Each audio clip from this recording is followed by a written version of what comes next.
Hello. तो आज के इस वीडियो में हम लोग class 12th economics Indian economic development का chapter 2 5 year plans in India goals and achievements का 6th पार्ट पढ़ने वाले हैं। शुरू के कुछ वीडियोस में मैंने आपको 5 पार्ट तक पढ़ा दिया है, आप चाहें तो जाकर उसे चेकआउट कर सकते हैं। आज के इस वीडियो में हम लोग पढ़ने वाले हैं 6th पार्ट। ठीक है, तो हमारा 6th पार्ट है features of economic policy pursued under planning till 1991। ठीक है, क्या फीचर्स थे हमारे इकोनॉमिक पॉलिसी के जो कि 1991 तक प्लान किए गए थे, है ना। 1991 के अंदर जो भी प्लानिंग की गई थी, उसमें जो पॉलिसीज़ बिठाई गई थी, उसके क्या फीचर्स थे, ये हम इस वीडियो में जानने वाले हैं। तो सबसे पहले पढ़ना शुरू करते हैं। Planning in India has witnessed a marked shift in the economic policy of the government in 1991। तो जो हमारा प्लानिंग था वो एक बड़ा ही शानदार शिफ्ट देखा हमारे इकोनॉमिक पॉलिसी में 1991 तक। ठीक है, 1991 तक हमारे इकोनॉमिक पॉलिसी में एक बड़ा शिफ्ट आ गया। कैसे आया? Accordingly features of economic policy are often studied separately for the pre 1991 period and post 1991 period. तो यहाँ पर जो हमारा फीचर था इकोनॉमिक पॉलिसी का वो सेपरेटली हम स्टडी कर सकते हैं 1991 के पहले के पीरियड का और 1991 के बाद का। मतलब एक अलग ही चेंज आ गया था 1991 के बाद और 1991 के पहले, काफ़ी डिफरेंस था हमारी इकोनॉमिक पॉलिसी में। ठीक है, the present section describes the feature of economic policy between the period 1951 to 1991। मतलब यहाँ पर हम लोग प्री 1991 पीरियड के बारे में पढ़ने वाले हैं इस टॉपिक पर। ठीक है, आगे बढ़ते हैं। हमारा पहला पॉइंट कहता है कि heavy reliance on public sector. क्या है ये हैवी रिलायंस और पब्लिक सेक्टर क्या है, ये हम आगे बढ़ते हैं। Economic policy prior to 1991 indicated heavy reliance on public sector. तो जो हमारा इकोनॉमिक पॉलिसी था 1991 के पहले, वो एक बहुत ही ज़्यादा रिलायंस शो कर रहा था पब्लिक सेक्टर के ऊपर। मतलब पब्लिक सेक्टर के ऊपर बहुत ज़्यादा हमारा रिलायबिलिटी था, हम ज़्यादा डिपेंडेंट थे। ठीक है, दस in industrial policy resolution 1956 as many as 17 industries were reserved for public sector as against 12 industries earmarked for private sector। तो जो हमारा इंडस्ट्रियल पॉलिसी रिजोल्यूशन आया था 1956 में, उसमें 17 ऐसी इंडस्ट्रीज थी जो कि सिर्फ पब्लिक सेक्टर की होंगी, मतलब कि जो कि सिर्फ गवर्नमेंट रन कर सकती है, जिसमें कि रेलवे हो गया, फौज हो गया। ठीक है, जो हमारा मोबाइल का सिम वगैरह रहता था, ये सभी चीज़ें भी पहले पब्लिक सेक्टर में आती थी। और यहाँ पर 12 ठो इंडस्ट्रीज शो की गई थी जो कि हमारे प्राइवेट सेक्टर वाले रन कर सकते हैं। ठीक है, it was realized that the objective of socialist pattern of society could be achieved only through a comprehensive development of public sector enterprise। ठीक है, तो ये हम रियलाइज़ कर सकते हैं कि जो हमारा सोशलिस्ट पैटर्न था, ऑब्जेक्टिव जो था हमारा वो सोशलिस्ट था। हमारे सोसाइटी का जो ऑब्जेक्टिव था वो सोशलिस्ट पैटर्न था, जो कि अचीव कर सकता था कॉम्प्रहेंसिव डेवलपमेंट। ठीक है, कॉम्प्रहेंसिव डेवलपमेंट क्या होता है ये हमने पिछले वीडियोज़ में पढ़ा है ना। तो कॉम्प्रहेंसिव डेवलपमेंट अचीव कर सकता था पब्लिक सेक्टर एंटरप्राइज में। ठीक है, अच्छा, कॉम्प्रहेंसिव डेवलपमेंट क्या होता है? कॉम्प्रहेंसिव प्लानिंग वो प्लानिंग होता है जिसमें कि हमारा सोशलिस्ट प्लानिंग और मतलब सोशल वर्क भी और इकोनॉमिक वर्क भी, मतलब प्रॉफिट भी कमाना है और सोशल काम भी करना है, ये दोनों चीज़ें हो। ठीक है, तो यहाँ पर जो कॉम्प्रहेंसिव डेवलपमेंट था वो कैसा था, जिसमें कि हमारा सोशलिस्ट पैटर्न तो हो ही लेकिन प्रॉफिट भी ज़्यादा हो। तो यहाँ पर हम रियलाइज़ करें कि जो हमारा ऑब्जेक्टिव है वो तो सोशलिस्ट पैटर्न का है और हमें सिर्फ इससे अगर हमें अचीव करना है तो हमें कॉम्प्रहेंसिव डेवलपमेंट करना पड़ेगा, जो कि पब्लिक सेक्टर एंटरप्राइज के द्वारा किया जा सकता है।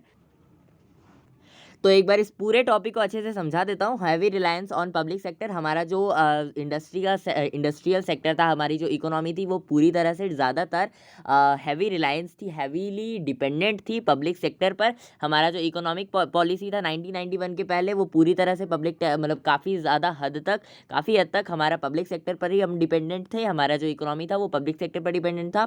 ठीक है, तो हमारा जो इंडस्ट्रियल पॉलिसी आया था 1956 में, इंडस्ट्रियल पॉलिसी रिजोल्यूशन 1956 में जो आया था उसमें 17 इंडस्ट्रीज ऐसी थी जो कि रिजर्व की गई थी पब्लिक सेक्टर के लिए, मतलब उसमें सिर्फ और सिर्फ गवर्नमेंट काम कर सकती है और कोई नहीं कर सकता, ठीक है। और 12 तो इंडस्ट्रीज मार्क की गई थी प्राइवेट सेक्टर के लिए।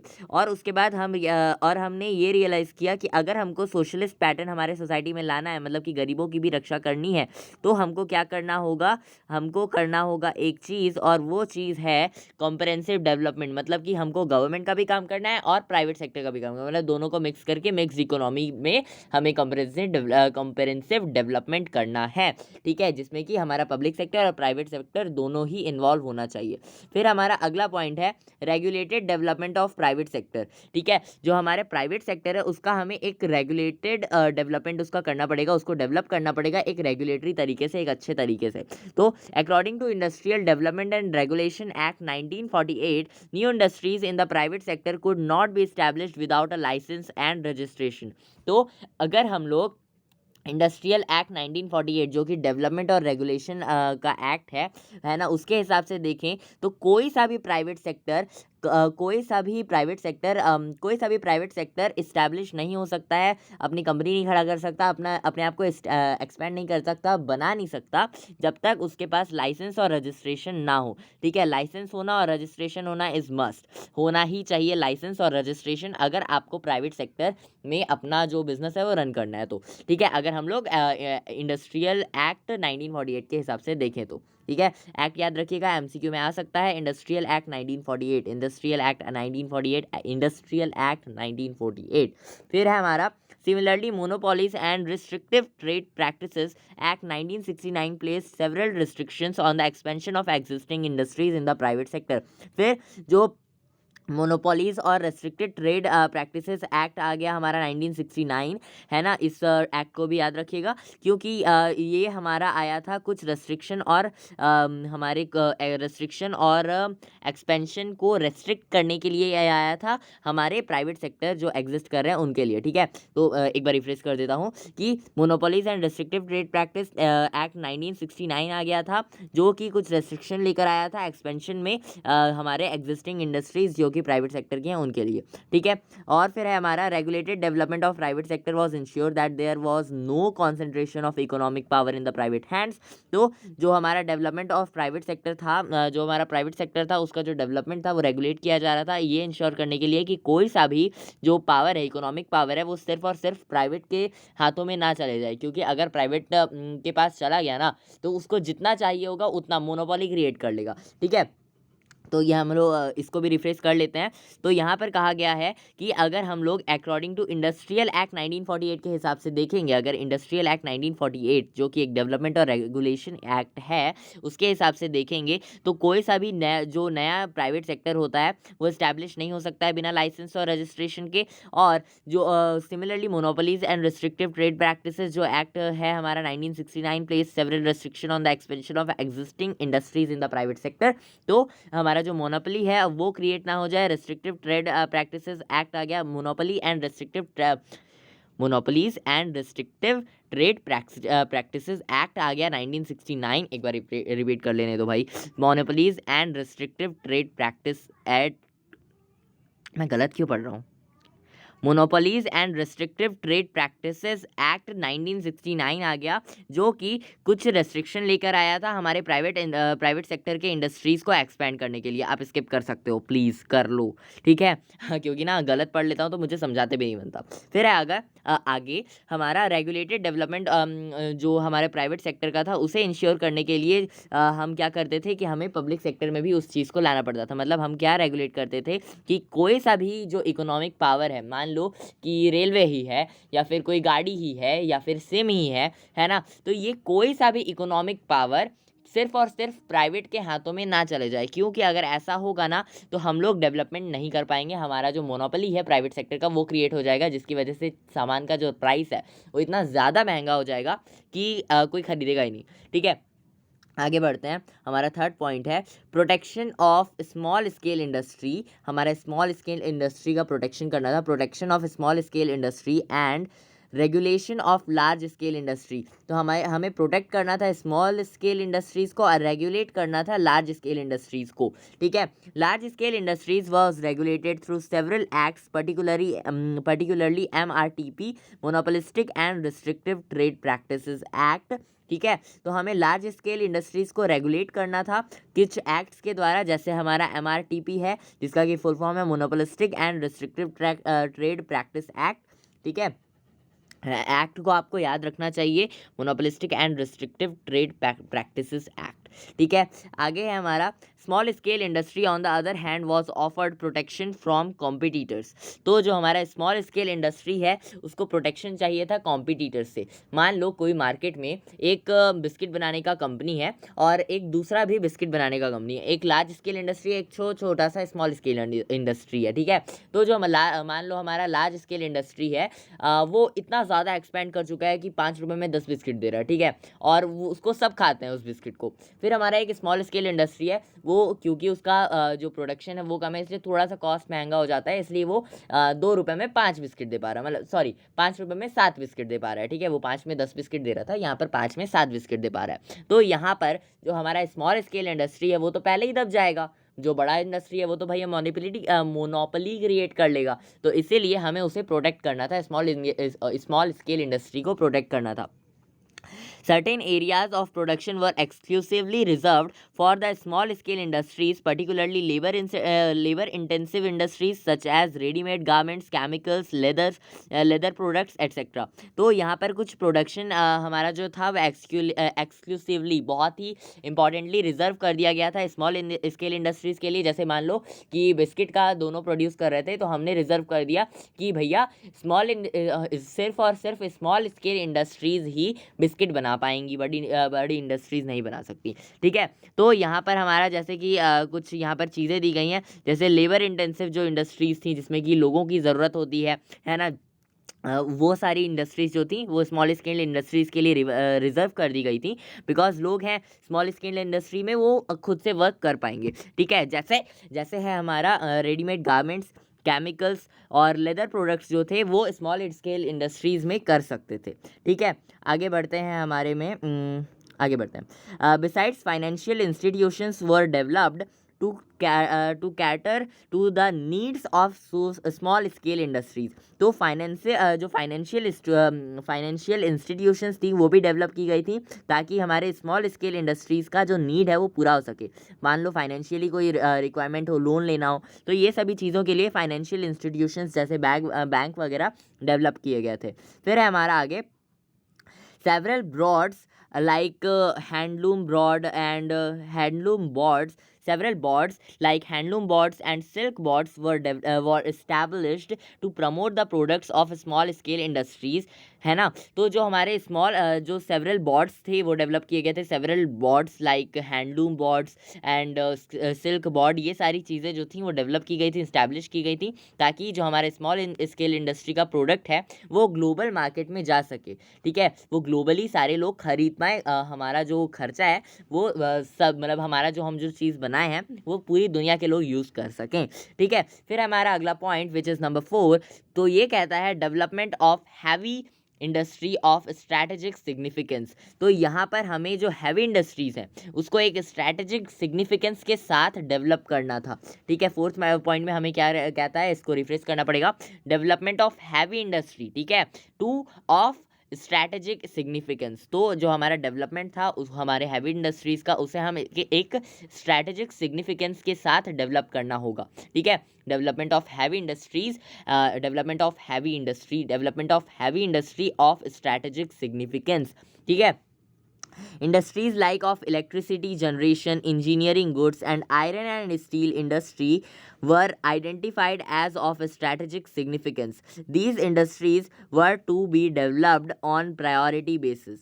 ठीक है। तो जो इंडस्ट्रीज़ हैं जैसे कि इलेक्ट्रिसिटी जनरेशन हो गया, इंजीनियरिंग गुड्स हो गया, आयरन एंड स्टील इंडस्ट्रीज़ हो गई, ये सारी चीज़ें एक स्ट्रैटेजिक सिग्निफिकेंस के साथ हमें डेवलप करनी थी और इन इंडस्ट्रीज़ को डेवलप करना था एक प्रायोरिटी के साथ, ठीक है। मतलब हमको ये तो डेवलप करना ही पड़ेगा। मान लो अगर इलेक्ट्रिसिटी ही जनरेट नहीं होगा तो कहाँ से चलेगा भैया देश। तो इसीलिए हमें ये सारी चीज़ें जो थी ना उसे एक अच्छे से स्ट्रैटेजिक मैनर में डेवलप करना था, उसे अच्छे से प्रायोरिटी देनी थी और अच्छी तरीके से उसे आइडेंटिफाई करना था, ठीक है। फिर इसको पढ़ लेते हैं हम लोग। ये हमारा यूनिवर्सल इंटरमीडिएटरीज, तो इसमें हमारा कहता है इंडस्ट्री, ये हमारा लाइन लिखा हुआ है kind of paragraph.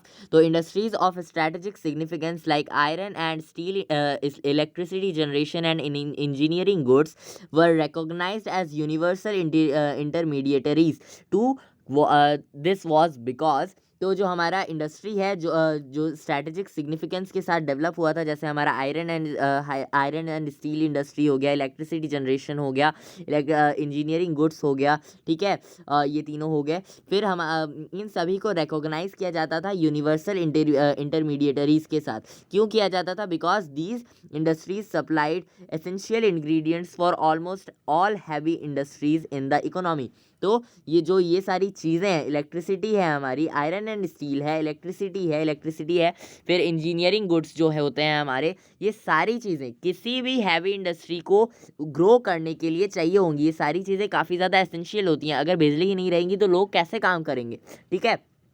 फिर है हमारा no industry could run without power energy, plant and machinery, engineering goods and iron and steel. So as I said कि कोई सा भी इंडस्ट्री बिना एनर्जी के, बिना इलेक्ट्रिसिटी के ग्रो नहीं कर सकता। एनर्जी चाहिए होगी, without power how will you grow, ठीक है। अभी भी हमको फ़ोन, मैं यूट्यूब कर रहा हूँ, मुझे यूट्यूब रन करना है तो मुझे मेरे फ़ोन में चार्ज चाहिए होगा और चार्ज के लिए मुझे बिजली चाहिए होगी, ठीक है। फिर प्लांट एंड मशीनरी चाहिए होते हैं जो कि इंडस्ट्रीज इंजीनियरिंग गुड्स होते हैं, ठीक है। तो प्लांट चाहिए होगा, मशीनरी चाहिए होगी, इसको वर्क करने के लिए अगेन मुझे चाहिए होगा आयरन, स्टील, ये सारी चीज़ें चाहिए होंगी। साथ ही साथ इसको काम कराने के लिए मुझे चाहिए होगा इलेक्ट्रिसिटी। फिर है हमारा आयरन एंड स्टील, तो ये सारी चीज़ें चाहिए होती हैं एज आई सेड, ठीक है। आगे बढ़ते हैं। फोकस ऑन सेविंग इन्वेस्टमेंट, ठीक है, इसमें आपको ध्यान देना पड़ेगा। सेविंग एंड इन्वेस्टमेंट का क्या है रोल यहाँ पर? Saving and investment were identified as the key determinants of economic growth. High interest rates were offered to promote saving while investment was induced through subsidies and capital grants. तो जो हमारा saving और investment का जो काम था वो identify किया जाता था एक डिटर्मिनेंट्स के साथ इकोनॉमिक ग्रोथ के। High interest rates were offered, तो ज़्यादातर हमें ज़्यादा इंटरेस्ट रेट के ऑफ़र आते थे ताकि हम प्रमोट कर सके सेविंग को, और जो हमारा इन्वेस्टमेंट है वो भी हम सब्सिडीज़ और कैपिटल ग्रांट करके कर सकें। इट्स लाइक दैट, ठीक है। आगे हमारा प्रोटेक्शन फ्रॉम फॉरेन कंपटीशन।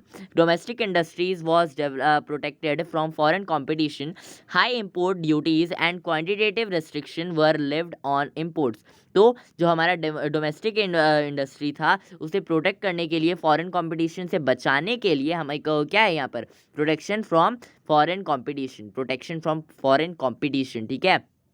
हमने देखा कि फॉरेन कंपटीशन से हमें अपने हमें अपने इंडस्ट्रीज़ को प्रोटेक्ट करना था, प्रोटेक्शन फ्रॉम फॉरेन कंपटीशन, ठीक है। तो हाई इंपोर्ट ड्यूटीज़ जो थी, क्वांटिटेटिव रेस्ट्रिक्शंस जो थे हमारे इंपोर्ट्स वगैरह में, ये सारी चीज़ को हमें क्या बोलते हैं वो करना था, इस्टेब्लिश करना था, एक्सपैंड करना था, है ना, ताकि जो हमारी डोमेस्टिक इंडस्ट्री, हमारे इंडिया, हमारा जो स्वदेशी सामान है वो प्रोटेक्टेड रह सके फॉरेन के कॉम्पिटिशन से। बिकॉज अभी हम लोग देश से आज़ाद हुए थे, मतलब हमारा देश अगर अभी आज़ाद हुआ था तो अभी हमको टाइम चाहिए होगा ताकि हम खुद के तो मार्केट में इस्टेब्लिश कर सकें, उसके बाद जाएंगे ग्लोबली, ठीक है, हल्ला मचाएंगे।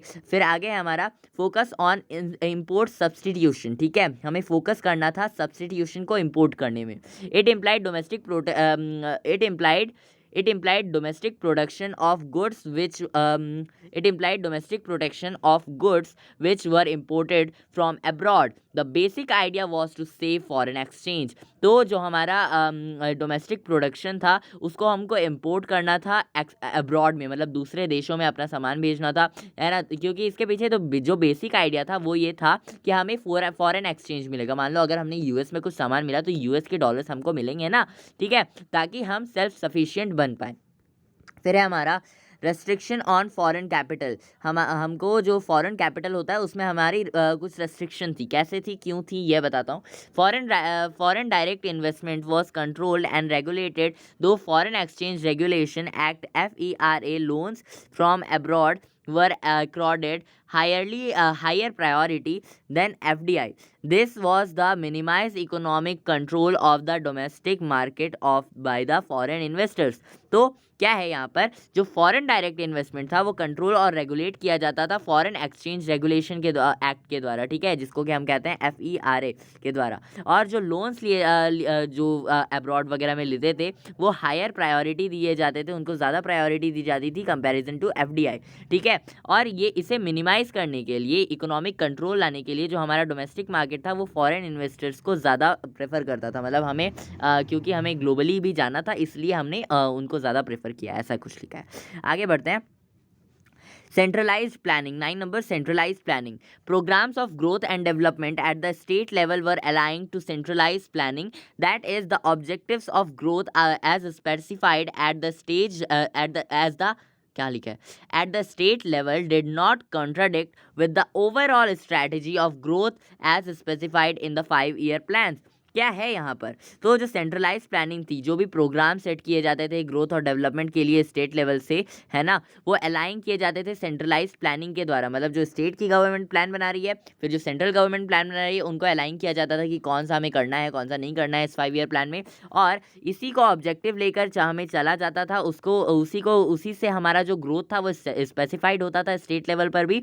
और ऐसा बनाया जाता था कि हमारा जो स्टेट लेवल का जो ग्रोथ है वो हमारे जो सेंट्रल लेवल का ग्रोथ है उससे कॉन्ट्राडिक्ट ना करे। मतलब ऐसा ना हो कि अगर स्टेट का कुछ भला हो रहा है तो देश का नुकसान हो जा रहा, तो ऐसा नहीं होना चाहिए ना। तो इसीलिए हमको करना था क्या, हमें दोनों को कॉन्ट्राडिक्ट होने से बचाना था। तो हमने क्या किया, पूरी ओवरऑल स्ट्रैटेजी बनाई, पूरी तरह से उसको स्पेसिफाई किया अपने 5-year प्लान में। मतलब दोनों को मिलाया और एक अच्छा सा तगड़ा सा मस्त सा प्लान बना दिया। अगला टॉपिक है हमारा success achievement of planning, 7th number topic है ये, और इसको हम पढ़ेंगे अपने अगले वीडियो में। और अगर आप ये वीडियो बाद में देख रहे हैं तो आप इस वीडियो पर क्लिक करके देख सकते हैं। और अगर आपको पहले के टॉपिक्स को देखना है तो आप उस वीडियो को क्लिक कर, मतलब इस प्लेलिस्ट को क्लिक कर सकते हैं, so that you will be able to see all the chapters, ठीक है। मतलब सारे इस चैप्टर के सारे टॉपिक्स आप देख पाओगे। तो मिलते हैं अगले वीडियो में, तब तक के लिए थैंक्स फॉर वॉचिंग।